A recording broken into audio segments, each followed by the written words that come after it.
Welcome back to the channel. आज के topic आपको शॉक कर सकता है। क्या आपको पता है कि एफएनओ मार्केट्स में ट्रेड करने वाले 93% ट्रेडर्स पैसा कमाते हैं। आज हम जानेंगे क्यों इतने लोग नुकसान उठाते हैं और आप कैसे इससे बच सकते हैं। सेबी के एक लेटेस्ट रिपोर्ट के मुताबिक एफएनओ मार्केट में ट्रेडिंग करने वाले इंडिविजुअल ट्रेडर्स का हाल काफी बुरा है। फाइनेंशियल ईयर 2022 से फाइनेंशियल ईयर 24 के बीच में 1 करोड़ से ज्यादा ट्रेडर्स ने 93% से पैसे कमाए हैं और ये कोई छोटी अमाउंट नहीं है। हर ट्रेडर ने लगभग 2 लाख रुपए तक का लॉस किया है ट्रांजैक्शन कॉस्ट को मिलाकर। और शॉकिंग बात यह है कि 4 लाख ट्रेडर्स जो टॉप 3.5% लॉस मेकर्स हैं, उन्होंने एवरेज 28 लाख का नुकसान उठाया है। पर इतने लोग क्यों पैसा गंवा रहे हैं? अगर इतने सारे लोग पैसा गंवाते हैं तो पैसा कहां जा रहा है? सेबी की स्टडी कहता है कि proprietary traders of FPI foreign portfolio investors बड़े लेवल पर प्रॉफिट कमा रहे हैं। फाइनेंशियल ईयर 24 में प्रोप्राइटरी ट्रेडर्स ने 33,000 करोड़ और एफपीआई ने 28,000 करोड़ का ग्रॉस प्रॉफिट बनाया और इनमें से ज्यादातर प्रॉफिट्स एल्गोरिथमिक ट्रेडिंग के थ्रू आए, जिसमें मशीन से अल्ट्रा फास्ट ऑर्डर्स एग्जीक्यूट किए जाते हैं। 97% एफपीआई प्रॉफिट्स और 96% प्रोप्राइटरी ट्रेडर्स के प्रॉफिट्स अल्गो ट्रेडिंग से आए हैं। और एक बड़ा रीजन जिसकी वजह से ट्रेडर्स पैसा गवाते हैं, ट्रांजैक्शन कॉस्ट है। वो फाइनेंशियल ईयर 24 में ट्रेडर्स ने 26,000 पर पर्सन सिर्फ ट्रांजैक्शन फीस में खर्च किया है और पूरे 3 साल में इंडिविजुअल ट्रेडर्स ने 50,000 करोड़ ट्रांजैक्शन कॉस्ट पर खर्च किया है। इसका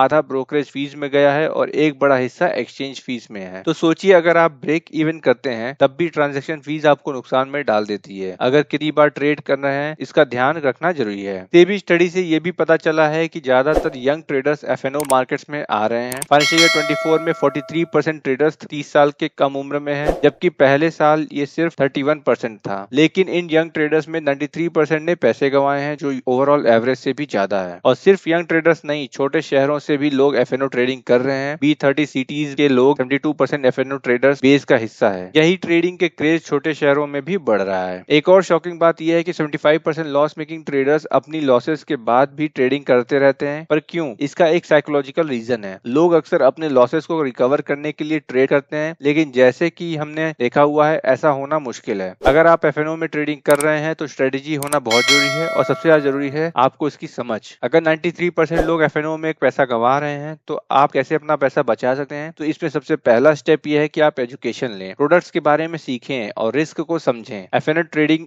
हर किसी के लिए नहीं होती है, खासकर अगर आपके पास समय या रिसोर्सेज नहीं है। लॉन्ग टर्म इन्वेस्टमेंट्स में ध्यान दें, जैसे स्टॉक्स या म्यूचुअल फंड्स, जो हिस्टोरिकली इंडिविजुअल इन्वेस्टर्स के लिए बेटर रिटर्न्स देते आए हैं। अगर आप एफएनओ में ट्रेड करना चाहते हैं तो छोटी शुरुआत करें, प्रॉपर रिस्क मैनेजमेंट सिस्टम बनाएं और कभी लॉसेस को पीछा मत करिए। जो भी लॉसेस हो रहे हैं उसको कट करिए और अगले ट्रेड पे ध्यान दीजिए। तो कैसा लगा ये अपडेट जो कि सेबी ने अभी हाल ही में दिया है? और कमेंट सेक्शन में जरूर बताइएगा इसके बारे में। वीडियो को लाइक करिएगा, शेयर करिएगा, चैनल को सब्सक्राइब करना मत भूलिएगा। Thanks for watching.